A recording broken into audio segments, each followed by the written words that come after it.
hemos llegado a esta situación. Y paso a exponer. Compañeros trabajadores, señores invitados, y en buena hora que nos reencontremos. Yo doy gracias a Dios reencontrarme con los viejos dirigentes de Andahuaylas después de muchos años. Y felicito la conducta del pueblo de Andahuaylas. Felicito la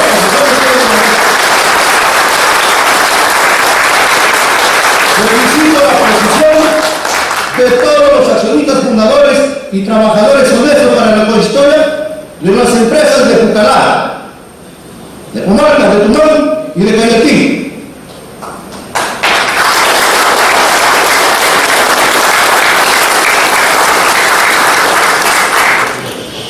¿A dónde hemos llegado, compañeros? En las empresas azucareras de Lambayeque, César Soto en la parte tributaria, el doctor Coletón en la parte legal, porque normalmente tengo 15 minutos, y voy a ser muy concreto, compañeros. ¿A dónde hemos llegado, compañeros? Se dieron más de 85 normas legales para pisotear los derechos constitucionales de los trabajadores azucareros de todo el país, pero en particular de las de Lambayeque y de Andahuaylas. Hemos sido sometidos a mafias completas tipo Orellana y más poderosas que la mafia de Orellana. Y eso hay que tener que reconocerlos. Yo no los critico ni los cuestiono, pero yo aquí me llamo una reflexión a su conciencia a quienes se han prestado este juego. Pero ya es hora de que recapaciten.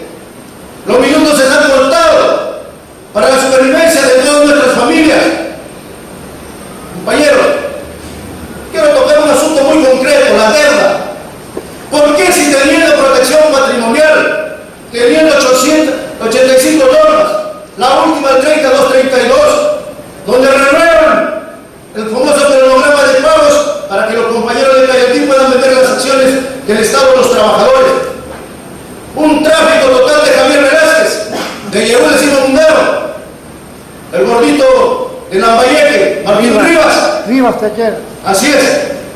De esos 4 congresistas, compañeros, donde se exceptúa a Virgilio Puña, porque cuando hemos visto el diario del debate, Virgilio Puña se opuso a que se promulgue la 3232. ¿Qué ha significado en concreto, compañeros? 3 cronogramas de pago y la ley del ferropuerto e impuesto. ¿Cuál ha sido la consecuencia ahora? Señores, al 3 de septiembre de 2014, fresquito ahorita, datos de SUNAT, por si acaso, ¿cuánto le debe Tumán al Estado? 649 millones de soles. Comarca, 262 millones. Cayetí, 44 millones. Agro Pucallá, 782 millones. Y Ucube, 45 millones. Yo les pregunto, compañeros, en esta mañana, ¿cuál ha sido el efecto, compañeros, de las famosas leyes de protección patrimonial que nos dieron desde el 802? Muchos dicen desde el 98027. No, señor. Los que nos dedicamos a investigar el tema azucarero desde que Fujimori, que desde que Fujimontesinismo dio estas leyes, nos dio con protección patrimonial sobre texto de los juicios fraudulentos. Correcto y bien aplicado ahí, porque muchos juicios fraudulentos, compañeros. ¿Qué ha pasado desde ahí? 85 normas y el sol y los norte diezmado. Tierra arrasada, como se dice en un combate. ¿Tierra arrasada por quién? Por gente inescrupulosa, por los famosos clanes, ¿no? Los clanes de los becerriles, los clanes de los oviedos, los clanes de los flores, los roncales.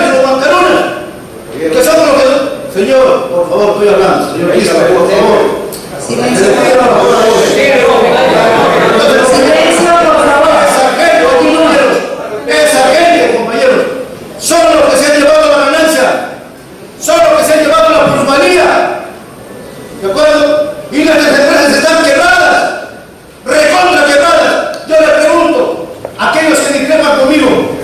Revisen los partes de SUNAT. 642 millones. Capital social de Tucumán, ¿cuánto era? 346. Cuando ya se ha duplicado prácticamente el valor de nuestro endeudamiento, es una empresa quebrada. Ya no nos quieren llevar. Como ya estamos a la antesala, pues, ¿no? La 28.299, la 29.299, tantas normas que han dado, que nos han puesto bien pensado, ¿no? Por ese famoso cuerpo de abogados que tienen estos comerciantes, ¿no? Nos han puesto la antesala del remate. Estamos ahí sentaditos en la antesala para que una patadita nos avienten al remate, a la liquidación. Entonces, yo les pregunto, ¿vamos a seguir en esa gran, hablemos así, cobardía de no reaccionar cuando nos van a verdaderamente cortar el pescuezo? ¿No? Entonces, es hora de reaccionar, pues. Busquemos una salida. Yo les hago recordar una cosa, que todas estas leyes asumidas por las administraciones judiciales son de tipo fraudulenta. La deuda de los 6 millones, que aquí el famoso Ordinola la consolidó en una notaría de Lima, es deuda fraudulenta. Esa deuda de los 11 millones de Líbano, ahí en Tucumán, deuda fraudulenta. Estas deudas que se han generado porque los organismos del Estado se lo han permitido, compañero. La de Carranza, que dijo por la de SUNAT.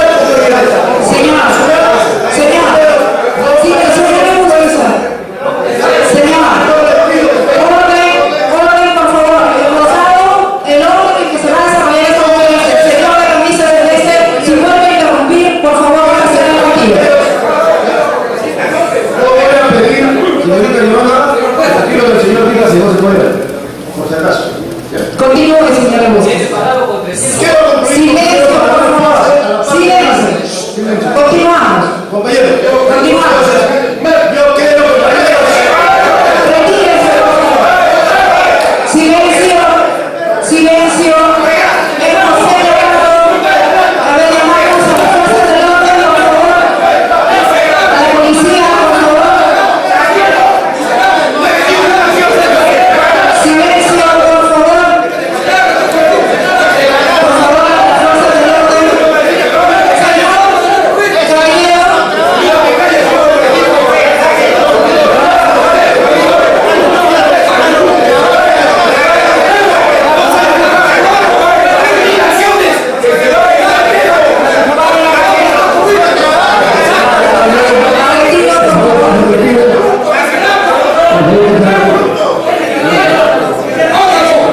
Silencio.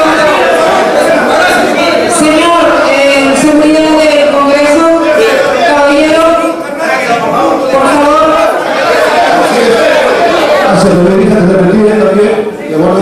Señor, compañeros, yo les digo, compañeros, lo siguiente. señor, señora Justicia, hagamos una pausa al caballero del Congreso. Le pido que por favor pase al retiro el señor de camisa celeste porque está generando la zona. Por favor.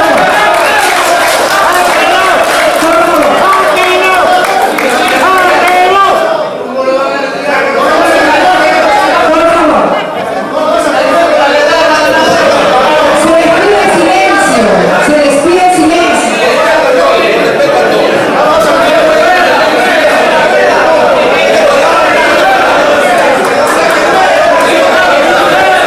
A ver, por última vez, solicitamos a todos los presentes de ambas partes guardar la compostura.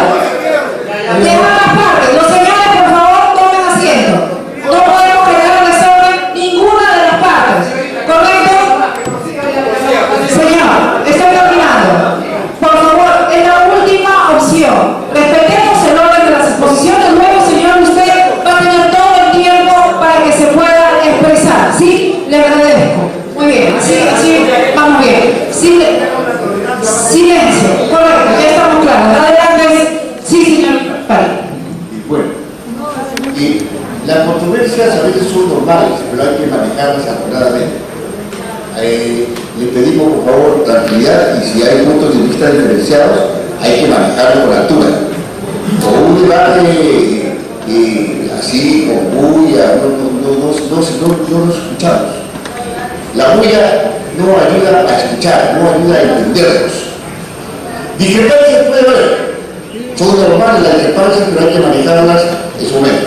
Y les pido a ustedes están en el Congreso de la República, este es un ambiente del Congreso de la República, y les pedimos el respeto al Congreso de la República.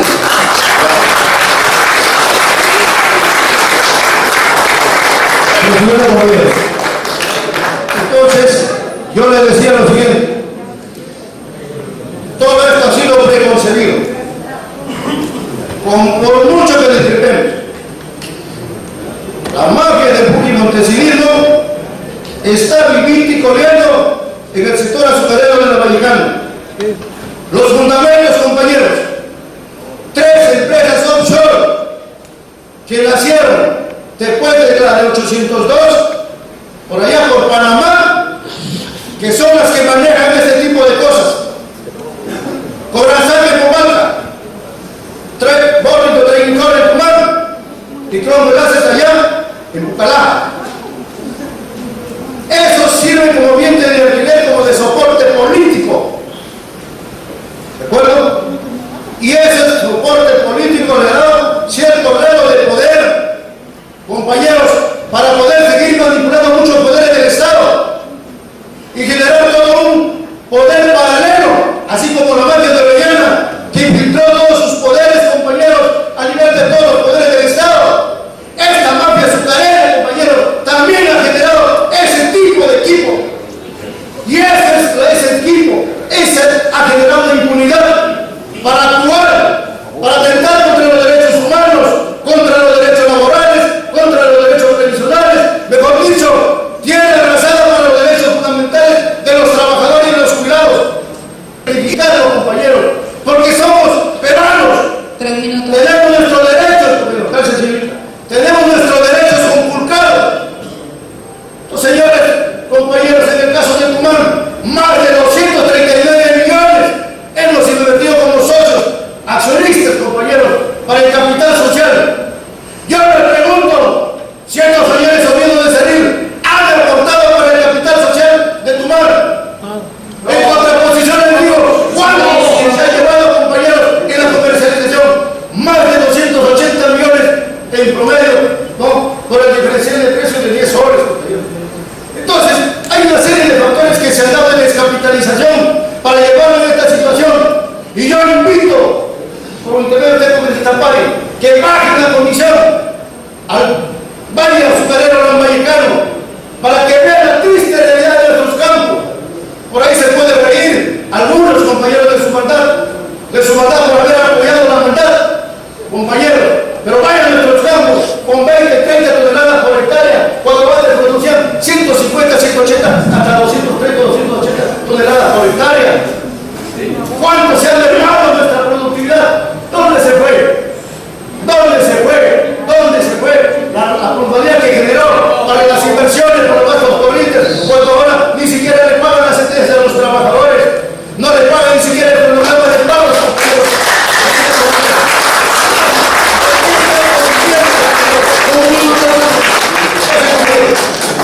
Concreto. Propuesta 1. Declarar en emergencia el sector azucarero latinoamericano. Nombrar una comisión investigadora desde el Congreso de la República. Dar por concluido el mandato desde la Triucia Gayatí. ¿De acuerdo? Comalca. Y regularmente lo tienen, estos comerciantes lo tienen Comalca. Si no revisen todo el expediente del caso Comalca. Tucumán, deuda de $2,5 millones que ya llevan más de 9 años y no han podido culminar. Pero sin embargo, el grupo del Líbano, una de las comercializadoras, se ha levantado más de 30 millones de soles. Más de 30 millones. Con sus maquinarias y tantas cosas, compañeros, en la comercialización. Entonces, compañeros, esa es la triste realidad que queremos en Bucalá, compañeros. Tienen que convocar a la Junta General de Frita porque están preparando ellos su junta. Porque yo no hablo para Bucalá. Muy bien. Bucalá nos va llevando la delantera. Y yo creo, compañero, Tiempo. la única manera, compañero, casi interrumpido, la única manera, compañero, de lograr cumplir el Estado de Derecho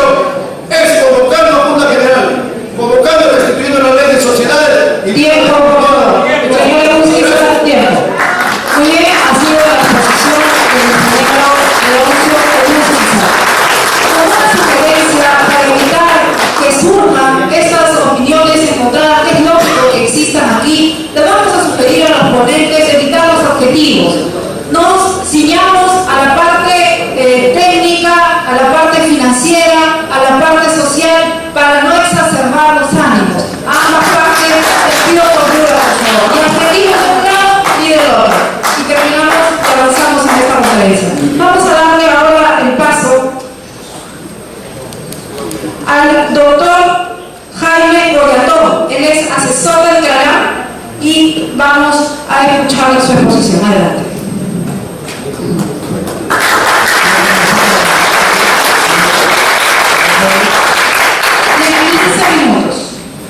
Bueno, en realidad la cuestión de la exposición del suscrito se va a centrar estrictamente en la cuestión técnica, que es relacionada con la ley, y fundamentalmente la ley que está vigente, ¿no? La ley 30.232. Esta ley, si uno lo lee, solamente contiene dos artículos, ¿no? El artículo que se refiere a la ampliación del plazo para ejercer el derecho a la adquisición preferente, ¿no?, prevista en el 29.925, y la que es un poquito más implicante para los efectos de la administración de las empresas azucareras acogidas a la ley 28027, que es de donde proviene esta ley, que es la ampliación del plazo para la actualización del cronograma de pagos ordenado por la ley 29.925.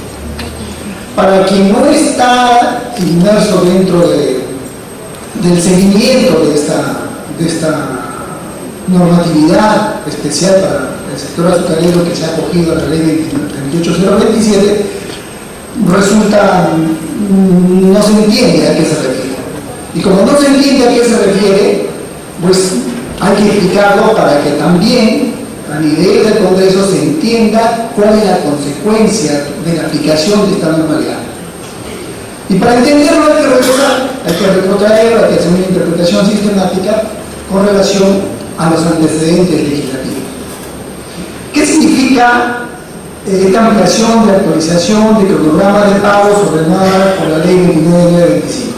Significa que el deudor, no el acreedor, sino el deudor del Estado, de los trabajadores, de la ONP, de las AFP, de salud, puede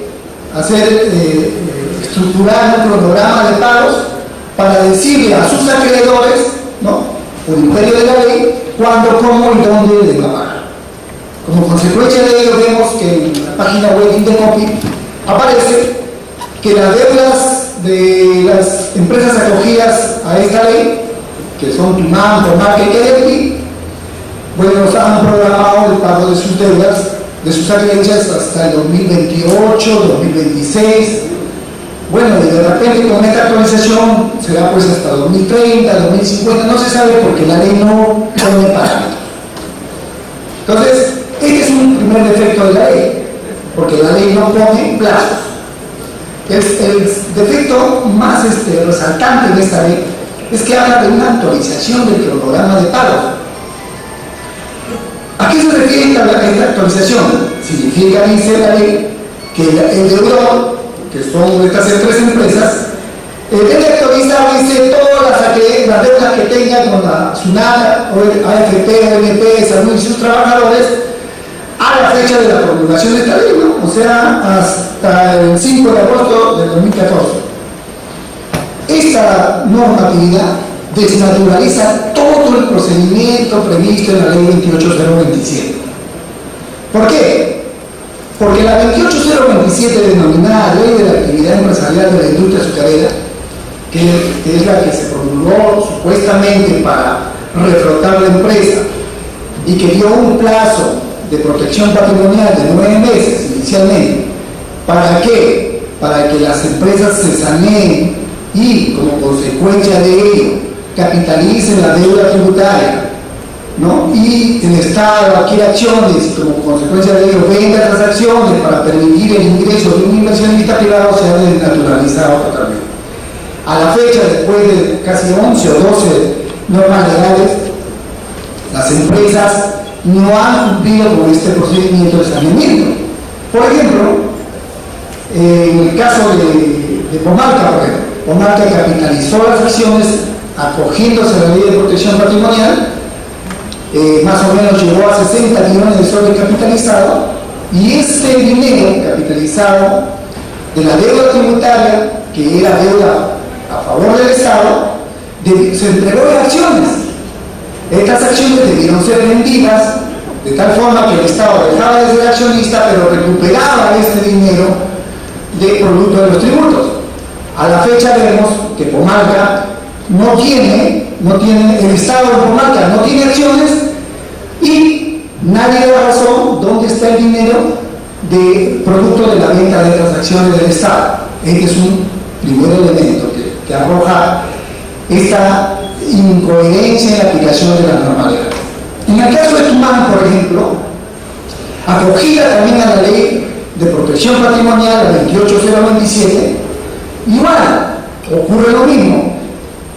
No ha concluido inclusive a la fecha el procedimiento de capitalización de acciones de deuda tributaria, ONP, salud, no se ha acogido y sin embargo sigue manteniéndose con los beneficios previstos en esta ley 30232, porque como repito, durante toda esta legislación se ha ido distorsionando la finalidad de la primera ley, que era la 28027 del saneamiento económico financiero de las empresas. Entonces, por eso que ahora escuchamos que hay una deuda, ¿no?, de 262 millones de soles, una deuda tributaria que el Estado no cobra ni puede cobrar y sin embargo ha otorgado este beneficio legal. ¿Qué significa la aplicación de un cronograma de pagos? La aplicación del cronograma de pagos dentro de las empresas azucareras significa que los trabajadores no pueden cobrar su CTS. Ahora, por ejemplo, que ningún trabajador tiene, por ejemplo, su CTS depositado, en el caso de Pomalca, que no hay que ver aquí, en una entidad financiera o una entidad bancaria como lo prevé la ley. Ninguno. ¿Por qué? Porque esta ley permite que el administrador de estas empresas, ¿no?, inserte en el cronograma de pagos que va a pagarle la CTS de acuerdo a su estructura, de acuerdo a su cronograma, para la redundancia, hasta la fecha que él quiera, 2020, 2022, 2028. Ya basta ver la página web de Indecopy y ahí se determina que arbitrariamente, en aplicación de esta ley aprobada por el Congreso, ¿no?, los administradores de las empresas Pomalca, Tumán y Cayaltí, bueno, pues pueden diferir el pago de la CTS. El trabajador que se jubila de estas empresas no va al banco con su carta y retira su CTS. No, porque esta ley dice que no puede hacerlo porque es de obligatorio cumplimiento para el acreedor. O sea, el deudor dice, tú no me puedes cobrar porque tienes que respetar mi cronograma de pagos. ¿Qué significa el cronograma de pagos además? El deudor no tiene ningún control con relación a lo consignado en este cronograma de pagos relacionado, por ejemplo, si un trabajador tiene, de acuerdo a su liquidación, tiene el derecho de percibir, digamos, 80.000 soles de CTS, en este cronograma de pagos el deudor, que es la empresa administrada por los grupos que están actualmente administrando estas empresas, dice, no, yo de acuerdo a mi criterio tenemos 50.000 soles. Entonces, de acuerdo a esta ley, el acreedor tiene que respetar la ley. Entonces, ahí no hay forma de que yo vaya a Indecopy y le diga, señor, lo que me han consignado de CTS en el cronograma no es lo que me corresponde, porque Indecopy simple y llanamente se ha convertido en una mesa de partes que recibe el cronograma, sella y archiva y publica.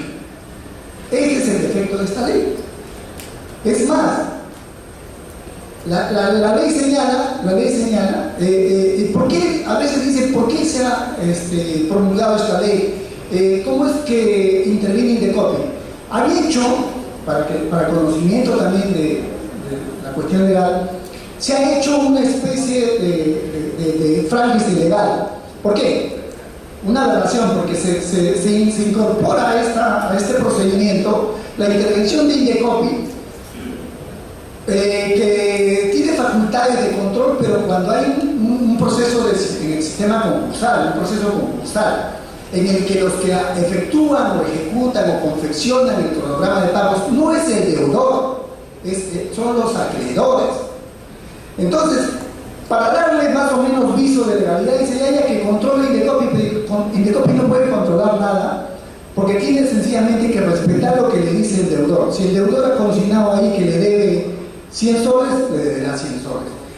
Lo más grave de este cronograma de pagos es que también el deudor, en este caso las empresas azucareras que le deben a sus trabajadores, que le deben a la ONP, que le deben a la AFP, que le deben a todos, a terceros, a los operadores, también de acuerdo a esta ley, tiene la facultad de decir a quién lo incluye o a quién no lo incluyen, porque la ley no dice que acá estará ingresada todas las acreencias. Eso significa que si el que administra la empresa quiere, le paga 50, 30 millones, como he hecho mención anteriormente, 11 millones, 18 millones, a un acreedor de mí, que está cerca a mí. O sea, o yo mismo de repente, ellos mismos se han hecho acreencias a favor suyos, entonces yo pago con el dinero corriente, con mis ingresos, a las acreencias mías a través de un tercero que es un testaferro, ¿no? Eso no está incluido en el cronograma porque la ley tampoco le obliga a consignar en el cronograma todas las acreencias. De tal forma que aquí vemos una inconstitucionalidad, por ejemplo. ¿Por qué? Porque el derecho del trabajador es un derecho que tiene prioridad constitucional. Sin embargo, ese derecho en el cronograma está derivado hasta el 2028 o 2026. Mientras que una creencia a un tercero, que al no estar inscrita en este cronograma, sencillamente se cobra mañana o pasado o el día que quiere el deudor. Ese es el efecto de esta ley. La SUNAT no puede cobrar estos 642 millones de soles, esos 262 millones de soles, porque también está sometida a esta ley. O sea, el Estado renuncia a cobrar todas las acreencias con relación a los pagos a SUNAT, de salud y a ONP que administran. Entonces, esto de repente se puede señalar que estuvo muy bien, lógico, estuvo muy bien al comienzo porque se pretendía crear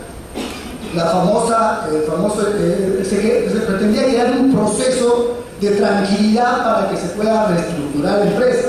Por eso que la 28027, emulando a la 802, ya da ese periodo de protección patrimonial. Pero si ustedes recordarán, ya no se llama ley de saneamiento de la actividad empresarial de la industria azucarera. Ya todas las demás leyes fueron ley de protección patrimonial. La ley de protección patrimonial, que es la más famosa, nadie sabe cuál era su origen.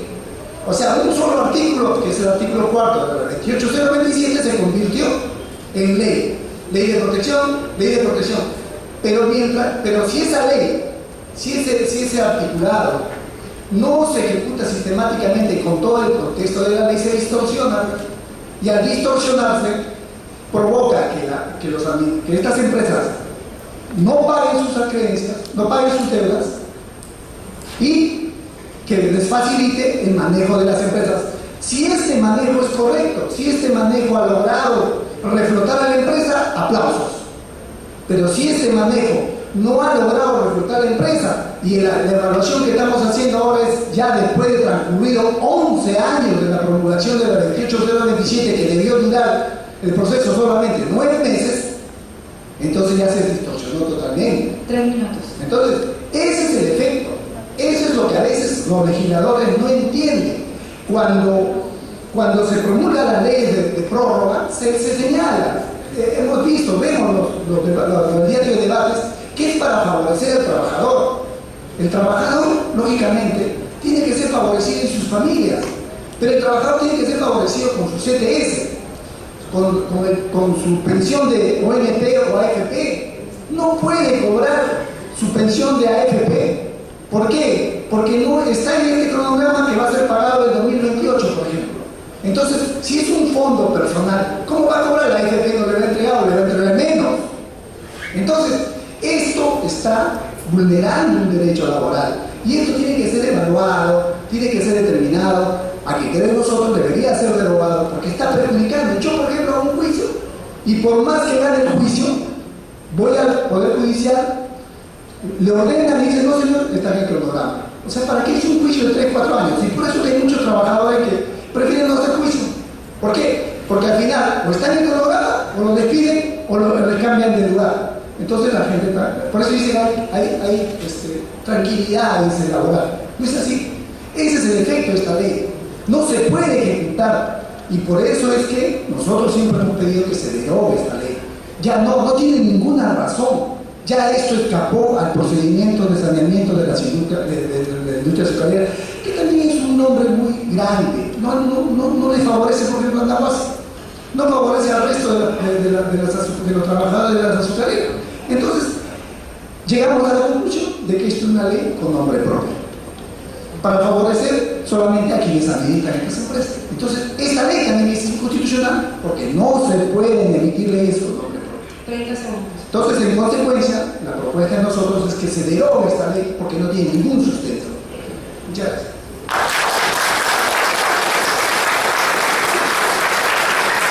Nuestro agradecimiento al doctor Boyatón, quien ha hecho una explicación bastante didáctica de la problemática legal en lo que corresponde a las empresas azucareras. Tengo que informar que los dos expositores que acaban de pronunciarse han cedido sus tiempos a la ponencia que viene a continuación, porque dada la importancia que tiene el tema financiero, hemos ampliado el tiempo para el contador público colegiado César Soto Cienfuegos, a quien le damos la posta y la palabra.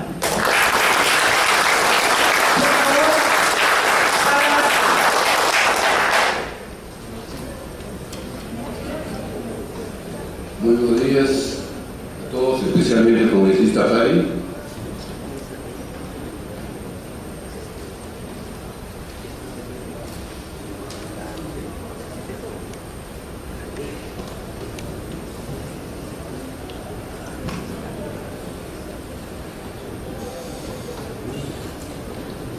Reitero mi saludo al congresista Fari y a todos los panelistas. Al congresista Fari en especial para agradecerle el compromiso que tiene, o que ha asumido con la industria azucarera. Y a toda la bancada de Unidad y Democracia. Estamos agradecidos a él porque a nosotros es un foráneo en Lambayeque. Pero ahora vamos a tener que votar como lambayecanos porque los lambayecanos ni siquiera se acuerdan de su tierra. Al contrario, ellos están hablando esta depredación, la expoliación que ustedes la van a ver fílmicamente y después en cifras. Por favor, quiero que presten mucha atención al video, a los dos videos que vamos a pasar, para que tomen conciencia de cómo es que se ha manipulado no solo a los trabajadores, al contexto nacional financiero, a la prensa nacional y a todos los estamentos que tienen vinculación con la banca y las finanzas y la economía del Perú.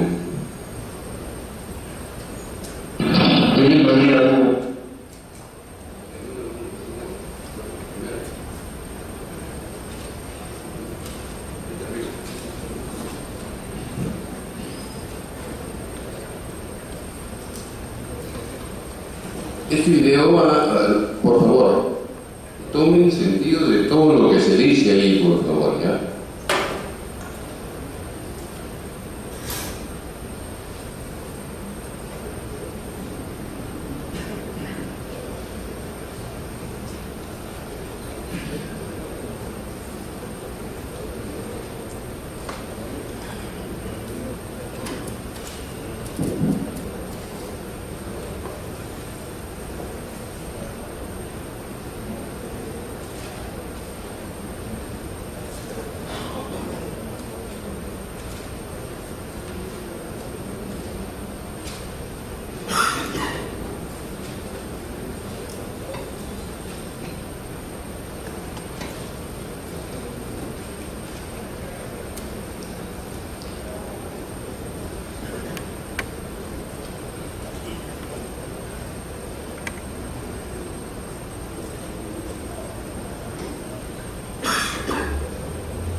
De acciones de Andahuasi por el Grupo 1. Pero quiero adelantarles han sido hechas al margen de la ley. Y señores, y todo lo que se hace al margen de la ley, jurídicamente es nulo. Pero tenemos que luchar con la realidad del Ministerio Público, del Poder Judicial, de los funcionarios públicas, de empresas públicas y privadas, como la CONACEP, la Bolsa de Valores y los agentes de bolsa. Todas las operaciones han sido hechas con prácticas prohibitivas, engañosas y fraudulentas, en concertación con los que están encargados por ley de darle seguridad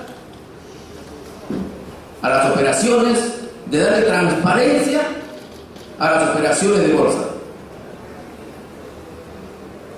Si tenemos que empezar a resolver nuestros problemas, creo que tenemos que hacer un frente, porque tenemos que luchar fuertemente con la corrupción en el país. Y tenemos que luchar para que nuestras autoridades sean ejemplos. Y para que el pueblo vea en el espejo de sus presidentes, de sus congresistas, de sus autoridades judiciales, policiales,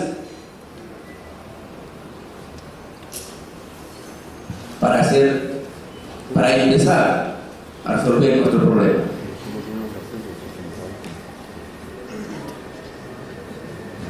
En este negocio de la compra-venta de acciones también intervino otro grupo económico, el Grupo Bustamante. El Grupo Bustamante también, engañando a los accionistas trabajadores y haciendo una gran campaña, quiso ingresar a Andahuasi y lo hizo como en una alianza estratégica. Una alianza estratégica que no funcionó. Única y sencillamente porque estos personajes lo único que quieren es obtener participación significativa en las empresas para quedarse con ellas. Y nos dimos cuenta a tiempo. Un 31 de enero del año 2009 expulsamos al Grupo Bustamante de Andahuasi. Y un 1 de enero del 2010, al año siguiente, juramentamos accionistas, sindicalistas, profesionales, funcionarios de que en Andahuasi nunca más habrá un patrón, porque hemos decidido seguir funcionando directamente con esa empresa.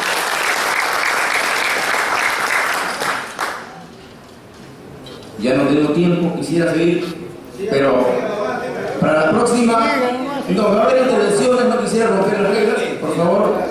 Quiero agradecerles a ustedes la atención. Muchas gracias. Muchas gracias al señor representante de Andahuasi, que ha hecho una excelente descripción de la problemática y de las acciones que deberíamos tomar todas las empresas azucareras en conjunto. Sería interesante escucharlo más ampliamente, pero los tiempos se agotan y es necesario que las personas que están aquí presentes también puedan pronunciarse.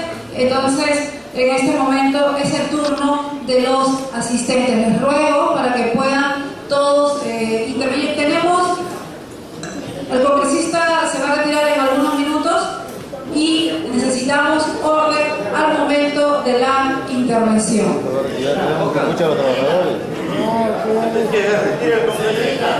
En la hojita me acaba de indicar el representante del Congreso, me escuchan por favor, en la hojita su pregunta. Si ya la tienen elaborada, me la alcanzan por favor. A ver, las preguntas.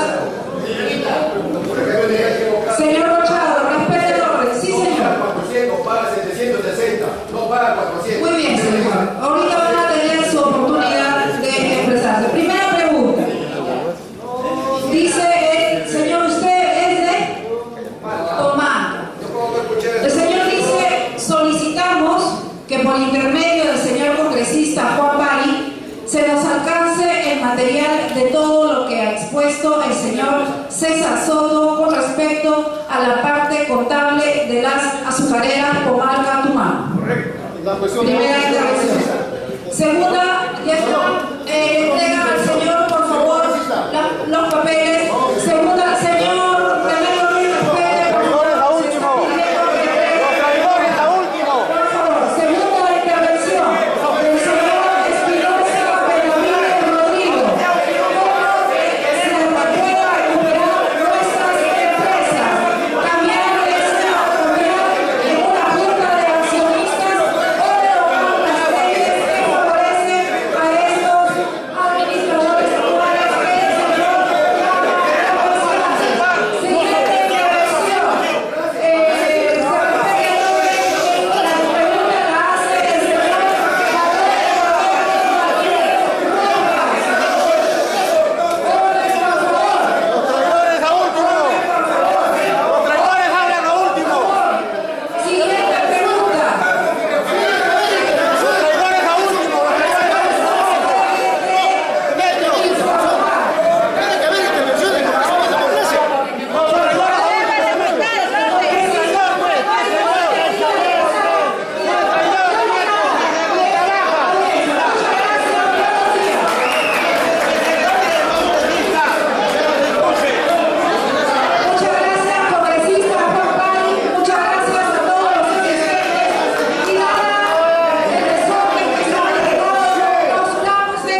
conciencia sucia. Ustedes ven de Metro Ruiz. De Metro Ruiz, Tú eres de gloria, de